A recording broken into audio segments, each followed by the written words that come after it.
৬ শতাধিক ফিলিস্তিনিকে মুক্তির মধ্য দিয়ে শেষ হল হামাস ইসরায়েল যুদ্ধবিরতির প্রথম ধাপের চূড়ান্ত বন্দি বিনিময়।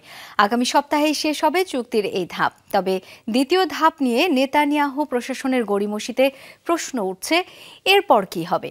আবারও কি গাজায় তাণ্ডব শুরু করবে ইসরায়েলি বাহিনী? সেই শঙ্কার উপরই জোর দিচ্ছেন বিশ্লেষকরা। জেনেক্সে শিফট করো, লাইফকে লিফট করো।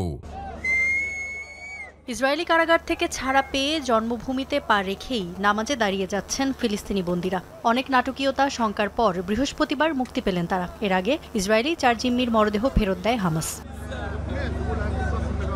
এরই মধ্য দিয়ে যুদ্ধবিরতি চুক্তির শর্ত অনুযায়ী প্রথম ধাপের জিম্মি ও বন্দি বিনিময় শেষ হলো। কথা ছিল চুক্তি কার্যকরের 16 দিনের মাথায় আলোচনা শুরু হবে দ্বিতীয় ধাপ নিয়ে। তবে নানা অজুহাতে গড়িমসি করে যাচ্ছেন ইসরায়েলি প্রধানমন্ত্রী। এমন পরিস্থিতিতে প্রশ্ন উঠছে, ফিলিস্তিনির দ্বিতীয় ধাপ কার্যকর আদৌ কি সম্ভব হবে, নাকি আবার আগ্রাসন শুরু হবে গাজায়? পরবর্তী ধাপে সমঝোতায় পৌঁছানো আরও জটিল হবে বলছেন বিশ্লেষকরা। আমার ধারণা, যুদ্ধবিরতির দ্বিতীয় ধাপ নিয়ে চুক্তি সম্ভব না হলে প্রথম ধাপই আরও দীর্ঘ হবে। চুক্তির কাঠামোতে উল্লেখ ছিল এটি। তবে নেতানিয়াহু যুদ্ধ চালিয়ে যেতে চান। মূল কারণ তার ব্যক্তিগত রাজনৈতিক স্বার্থ। যুদ্ধবিরতি ইস্যুতে যে নেতানিয়াহুর সিদ্ধান্তকেই পূর্ণ সমর্থন দেবেন ট্রাম্প, তা বেশ খোলামেলাভাবেই জানালেন মন্ত্রিসভার বৈঠকে।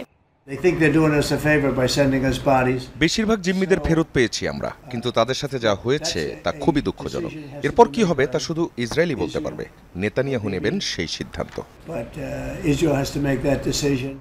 ইসরায়েলি মিত্রদের এমন দ্বৈত আচরণ পরিহারের আহ্বান জানিয়েছে ফিলিস্তিনি স্বাধীনতাকামী সংগঠন হামাস। যুদ্ধবিরতির দ্বিতীয় ধাপের জন্য তারা প্রস্তুত বলেও জানিয়েছে।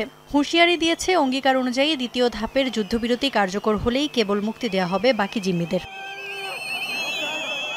ইফাত আরা খন্দকার, যমুনা নিউজ।